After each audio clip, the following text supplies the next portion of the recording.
ว่าอยากคืนกินความเป็นชาติลาวอยู่เขาบอกว่าผู้ใดแต่ว่าเพราะว่าผู้ที่ว่าอยากคืนกินชาติลาวเขาก็ยังพทันตื่นโตแต่ว่าคิดว่ามื้อหนึ่งข้างหน้าเมื่อเวลาเปิดโลกแล้วเมื่อเวลาที่ว่าสหประชาชาติประเทศให้แล้วเข้าไปแล้วเขาก็จงเข้าใจว่า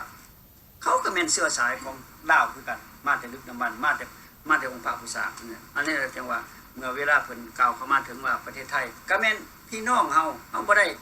รังเกียจสั่งหมดเรื่องทุกอย่างมันผ่านมาแล้ว200ปี300ปีอันนั้นเป็นเรื่องของยุคเก่ายุคนั้นมันเป็นยุคโจรยุคม่านยุคความโกรธความโลภความหลงความอยากได้ของอื่นมาเป็นของตัวเองนั่นแต่ว่าเฮา forgiveและ forget นำบ่มันว่ามาถูกต้องที่ผู้ขาจะจำคำเว้านี่ขอผู้เข้าใจที่ว่าท่านอ้ายผู้คนโตเข้ามาให้ความรู้ผู้ขาเป็นคนชอบแสวงหาปัญญาของผู้ขาบ่ได้เรียนมาจากโรงเรียนปัญญาของผู้ขาเรียนมาจากประสบการณ์ชีวิตเรียนมาจากที่ได้ได้ร่วมกับรุ่นอ้ายรุ่นรุ่นยังนี่แหละรุ่นอาวุโสนี่เนาะอันนี้แม่นปัญญาของผู้ขาจนมาเขียนปึ้มคนหนึ่งขึ้นมาได้บ่แม่นแนวคิดของผู้ขาผู้เดียวมาจากประสบการณ์มาจากการอบรมมาจากประวัติศาสตร์ค้นคว้าว่าความเป็นมาของเราเป็นอย่างไรนี่คือว่าท่านอ้ายเพิ่นผู้โทเข้ามาการร่วมเราการให้เราเป็นกลางเกิดขึ้นได้ย้อนหยังก็ย้อนโลกคือไผเวลานั้นมันมีโลก2โลกคือโลกสังคมนิยมคอมมิวนิสต์และโลกเสรีนายทุนแต่ว่าก่อนสิมีการตกลงสัญญาว่าให้เราเป็นกลางนั้นก็แม่นอดีตประธานาธิบดีจอห์นเอฟเคนเนดีกับประธานาธิบดีครูบาชอฟได้พบกันอยู่กรุงเวียนนาประเทศออสเตรียเนี่ยมาเว้าถึงเรื่องว่าลดพรความตึงเครียดทางทหารในระหว่างสงครามเย็นของสองมหาอำนาจเวลานั้นว่าเฮาย้อนไปอีกว่าในระยะที่ว่าสงครามเย็นของมหาอำนาจที่ตึงกำลังใส่กันในทุกมุมโลกนี่นะประเทศลาวเฮาตกเป็นเป้าหมายสำคัญที่สุดในจุดยุทธศาสตร์สงครามเย็นในเวลานั้นเขาเอิ้นว่า strategy นี่บอกof the Cold War ในเวลานั้นแล้วยังบ่เท่านั้นลาวเฮาได้ตกอยู่ในก้องอิทธิพลอำนาจของสงครามเวียดนามแล้วสงครามญาติแย่งกลืนกินเพื่ออยากญาติยึดแผ่นดินลาวเฮาโดยประเทศเพื่อนบ้านนี่ผมข่าวบ่กล่าวว่าประเทศใดว่าประเทศนั้นขออนุญาตรับโทรศัพท์ฮัลโหลสบายดีเอาความเห็นไปเลยเด้อสอยกันไปสบายดีโอเคเอาโอ้ยมาความมืดอยู่เกินบ่ได้บ่เป็นหยังว่าไปเลยเปิดโอกาสเชิญเลยน้ำใดบ่วางระบุจักจะดูเฮาเรื่องอีหยังแม่นแล้วมื้อนี้สำคัญอยู่มีหลายคนนะเว้าเบื่อฟังบ่รู้ว่าปัญหาอย่างเว้ากันปัญหานี่อยากให้เว้าสู่ฟังว่ามันเป็นด้วยเหตุใดเฮาจึงต้อนทอนโฮมลาวแต่โลกคนลาวเฮาแตกคนเฮาลาวเฮาแตกแยกมาจากด้วยเหตุใดและมาแต่ลึกดำบรรพ์ได้เป็นจังได๋ถ้าว่าอยากให้น้องชี้แจงเพื่อว่าอยากให้พี่น้องประชาชนลาวเฮาทั้งนอกและทั้งในให้เข้าใจกันและก็ได้เว้าถึงว่ามันถูกต้องแล้วบ่ที่อ้ายประกาศไปว่าสภาร่วมชาวเราชนเผ่านี่แม่นประตูทางเข้าประเทศลาวแล้วที่ว่าเวลานี้เพิ่นได้แตกพระเขาไว้แล้วถ้าผู้อยากก็หิบกินถ้าผู้อยากทุ่มน้ำลายใส่อันนี้อ้ายให้เป็นทัศนะไปเนาะแต่ว่าสุดแล้วแต่น้องโอเคเอาไปเลยคือได้ยินเว้าเรื่องทางรถไฟเรื่องอีหยังครับแม่นอยู่เนี่ยมีอยู่เรื่องทางรถไฟนั้นเพิ่นก็ได้กล่าวว่ายาสิติยาชีวายาสิดาสิปล่อยว่าเป็นหยังจังเปล่อยให้เปิดให้จีนได้มาสร้างรถไฟนั้นคือว่าให้จีนเข้ามาข่มขู่เฮานั้นแต่เพิ่นก็บางคนเพิ่นก็ได้ออกความเห็นว่าอันนั้นมันถูกต้องแล้วเพราะว่าเวลานี้นะถ้าจีนจะออกจากลาวไปเขาก็ยังรักษาเศรษฐกิจของเขาสร้างรถไฟก็เป็นเศรษฐกิจของเขาแล้วเขาก็ยังสิเปิดช่างสภาให้อีกนะอันนี้อ้ายก็เลยได้ว่าไปมันถูกต้องแล้วแต่ว่าทุกสิ่งทุกอย่างถ้าเฮาพบกันได้แล้วเฮาจังค่อยว่ากันว่าตัวได้ผิดตัวได้ถูกนะครับน้องมีอะไรก็เอาไปเลยเด้อมันก็จุดการโฮมความเป็นลาวมันก็ต้องเข้าใจความเป็นลาวแล้วก่อนเนาะถูกต้องถ้าเฮาบ่เข้าใจในตัวของเฮาเองแล้วเฮาสิไปโฮมกันมันบ่ได้เลยก็ทุกคนก็ต้องเข้าใจในตัวเองเลยแม่นแล้วถูกต้องล่ะถ้าเฮาผู้เจ้าเฮาเป็นลาวเราก็ต้องศึกษาว่าอันไหนเป็นอันใดเข้ามาจะใส่เป็นอย่างนั้นนะนั่นแหละแต่ก็จากกันศตวรรษต่อศตวรรษเนาะมันหลายมันยาวหลายปีพันปีแล้วซะเขาก็ต้องค้นคว้าจกไปมันถึงโคตรถึงเอาคนมันมาแล้วซะมาได้เป็นอย่างนั้นนะถ้าแต่ละคนบ่เข้าใจตัวนี้แล้วเขาก็บ่เห็นคุณค่าซึ่งกันและกันแล้วก็นั่นล่ะมกเบิ่งกันก็บ่เห็นรวยห่างกันนะมีแต่ถือศัตรูเลยแล้วก็มีแต่ศัตรูแล้วก็เบิ่งกันก็จับมือกันคือเว้ากันแล้วจับมือยังบ่กล้าเบิ่งตากันแล้วเดี๋ยววง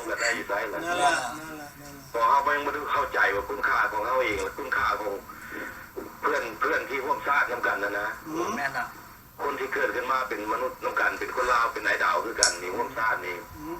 มีคุณค่าจำใดนะว่าเขาผู้เห็นแล้วเวลาเขามาเว้ากันมันบ่เข้ากันจะผิดกันนะ ต้องแล้วแต่อ้ายสิบ่ให้มีการผิดกันในสถานีเฮา กับแมนบ่ให้ผิดกันแล้วถ้ามันผิดกันเขาก็โลมกันโค้งกันบ่ได้เนี่ยแล้ววันนี้เขาจะน้องจะเว้าเรื่องการแต่ว่าคือเพิ่นจัดระเบียบโลกใหม่เป็นอย่างนั้นนะ อ๋อดีแล้วอ้ายก็มันยังบ่ แต่ เค พ ย อ ได้ยิน เรื่อง ซ้ํ การรูปลาวนี่เฮาคนลาวเฮาก็ถ้าเฮาเบิ่งไปให้มันเลิกแลบแล้วเฮาต้องเข้าใจว่าอนาคตกับอดีตมันบ่ได้ไกลกันมันอยู่นํกัน แม่นแล้ว คุณฮอกอยู่ทุกวันมีวันหรือคืนมันบ่ได้ไกลกันฉะนั้นแล้ว แม่นแล้ว เทคโนโลยีมันเป็นอย่างก็ตามที่ไปทั้งหน้าก็ตามแต่สุดท้ายมาก็ได้หมุนเวียนไปใส่มงเก่าหัน ถึงแล้วมันจะเข้ากันอยู่เรื่องเพิ่นสิจัดระเบียบโลกใหม่กับการของเรา คือการจัดระเบียบโลกใหม่นี่ก่อนมันจะไปถึงจุดเป้าหมายคือเอาร่วมกันไว้หรือว่านโยบายเรื่องอย่างที่ว่าเพิ่นวางบทประธานใหญ่เพิ่นวางออกมาเนาะ แม่นแล้ว วางออกมาในอดีตหรือว่ามาจนถึงปัจจุบันนะหลายๆคนอาจจะบ่เข้าใจว่าอันใดเป็นอันใดกันนะแล้วก็วันนี้ก็คือสภาพการที่ว่าเปลี่ยนโลกใหม่ทุกมื้อนี่นะมันจัดระเบียบโลกใหม่เดี๋ยวนี้นะเพราะว่าเรื่องทุกสิ่งอย่างนะมันจะอยู่นำเงินหมดเลยนะคันถ้าคนบ่เข้าใจเรื่องว่าคำหมายว่าเงินนั่นน่ะเดี๋ยวนี้พอเงินของโลกมันเป็นเงินไผเป็นเงินหยังนะเขาจะเข้าใจอยู่ในส่วนนี้เลยแล้วบัดนี้คือเงินดอลลาร์นี่มันเป็นเงินของโลกเด้ แม่นแล้ว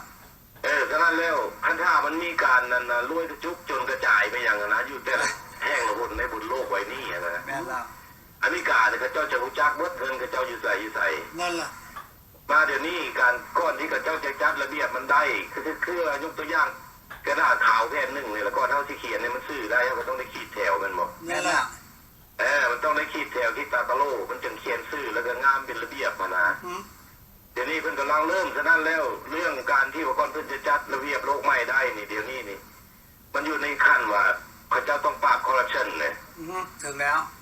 เป้าหมายที่น้องอย่าว่าพวกนี้นี่ว่าเรื่องคอร์รัปชันเหมือนกันซะ ก็ดีแล้วแย่ว่า คอร์รัปชันมัน ทั่ ก็มา วไป จาก บ่ ที่ ได้ ว่า ต้อง รว ไหน ยชุกจนกระจายนั่นแหละ แม่นแล้ว อันนี้เรื่องเงินอเมริกาเนี่ยเจ้าที่เอาไปไว้ในพวกในห้องในเงินในซ่านในทำในเหวอยู่ใส่กระยานั่นเขาห้องมันรวยกระจุกเด้นี่เอามาให้คนในโลกนี้ใส่เจ้าต้องได้หมุนเลย นั่นแหละ นี่คันท่าคนที่กับเจ้าหาทางลัดบ่ว่าสิเป็นการคอร์รัปชันด้านนั้น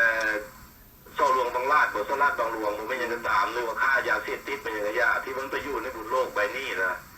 เขาเจ้าจะนำเอาออกมาให้หมดนั่นแล้วเขาเจ้ามาจัดGDP เรื่องนี้นะเรื่องคอร์รัปชันนี่แปลว่าเอเชียนี่เละหมดทุกประเทศเลย ว่าเย็นไปหมดแล้วเนาะรัฐบาล วันนี้เขาเจ้าเคยพูดจักแล้วว่ามันอยู่ใส่เป็นอะไรนะฉะนั้นแล้วอเมริกานี่เขาจะต้องนับเป็นนำเอาเงินออกมาให้เงินเขาเจ้านี่หมุนเลยเงินเขาเจ้าจะไปอยู่มองใดมองหนึ่งโดยที่ว่าบ่ให้คนใช้บ่ได้ฉะนั้นแล้วคนผู้ที่คอร์รัปชันคนที่ร่ำที่รวยในโลกอันนี้เนี่ยเขาก็เห็นมาหลายบ่อนเลยคือยกตัวอย่างโคลอมเบียบ่บอสเนียบ่เพราะว่าอยู่ใส่ละคือในอิรักมันอย่างที่กันว่าถ้าไปเอาเงินไปไว้เป็นผลประโยชน์ส่วนตัวแล้วบ่ได้เอาเงินออกมาหมุนใช้ให้คนใช้นะเขาเจ้าต้องเป็นนำเอาออกมาหมด แน่นอน แล้วฉะนั้นแล้วเรื่องการที่ว่าคนรวยบอกคนนั้นรวยคนนี้จนผู้คือเป็นเมาหรือผู้แต่ผู้ทุกข์อย่าเฝ้าให้ผู้ได้อย่าเฝ้าหัวนะนั่นงานหมด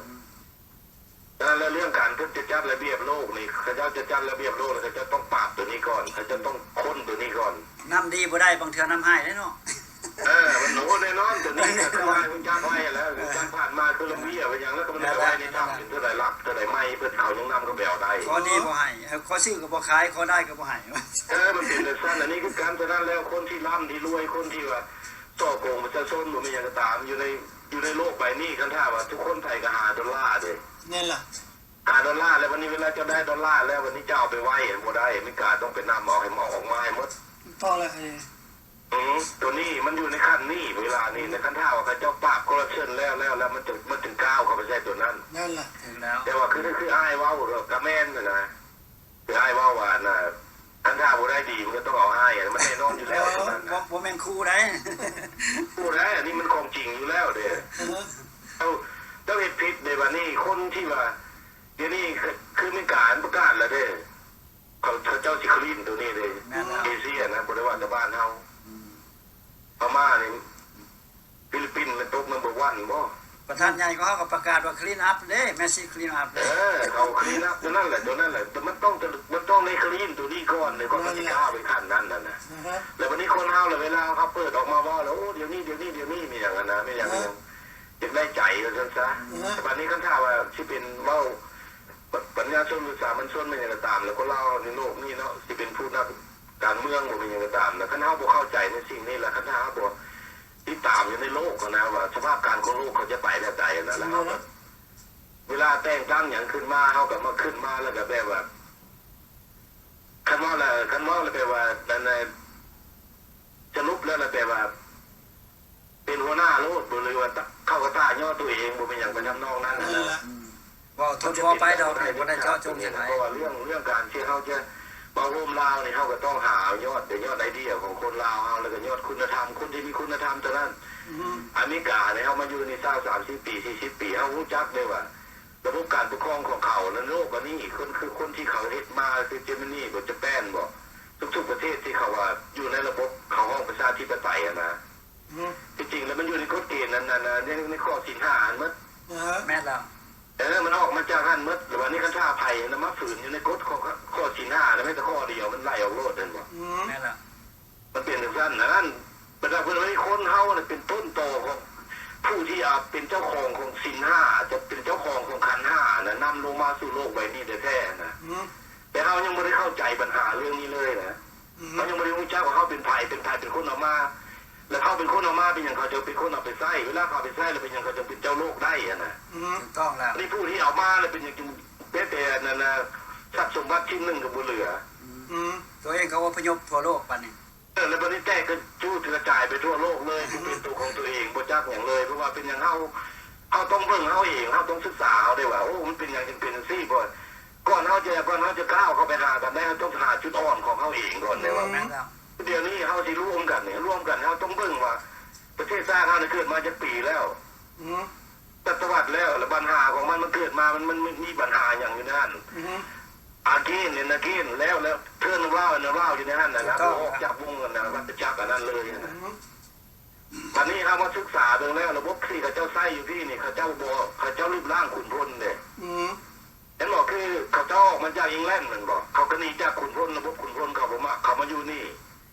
เขาจึงเอาศีล5มาเป็นหลักอยู่ในนี่แม่แล้วเขาเป็นแรกหลักตั้งการระบบการปกครองกันนะแล้ววันนี้เขายังหมดแล้วเขายังมาจัดระบบเข้าไปอีกว่า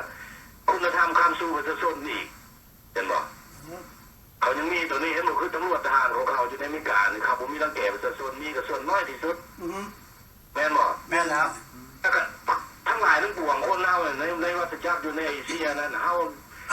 โทษมาจากระบบกันนะคุณเซิร์ฟกันนะแม่แล้วแล้วเลยมันเข้าไปในเลือดในยางเข้าไปในมัดน่ะในสมองเลยทอด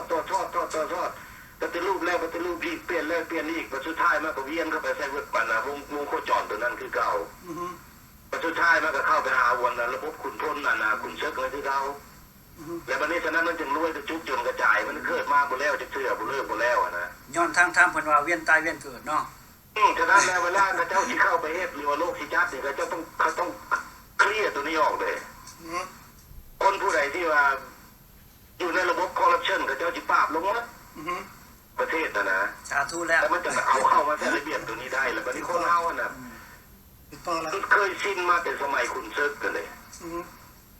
แต่วันนี้มันไปขึ้นไปมันก็ต้องเข้าเวลากรรมตำแหน่งปุ๊บเนี่ยมันต้องอยู่เหนือประชาชนโลดเป็นเจ้าของกฎหมายโลดนะที่ว่ากฎตัวนั้นเนี่ยมันจะตั้งออกมาเพื่อชาติเพื่อคนทั่วไปในชาตินะคุ้มครองชาติก่อนจะมีชาติมันก็ต้องมีประชาชนเลยสิวันนี้เจ้ากฎหมายหรือว่าระบบคือเอามาปกครองนะเอามาแล้ววันนี้เจ้ามาเอามาข่มเหงประชาชนหรือว่ามาอยู่เหนือประชาชนในประชาชนอยู่ใต้นะมันไม่เวิร์กนะมันอยู่ในระบบตัวนี้นะเดี๋ยวนี้นะในโลกของในบนความวุ่นวายอยู่ในเอเชียของเราปัจจุบันนี้คือทุกคนรู้จักแต่คือเมื่อวานเมื่อคืนมันอย่างก่อนเห็นบ่อยู่ในนะบางประเทศเจอพวกไอ้เลยเห็นบ่เอากันเลยนะเอาแล้วฟังอยู่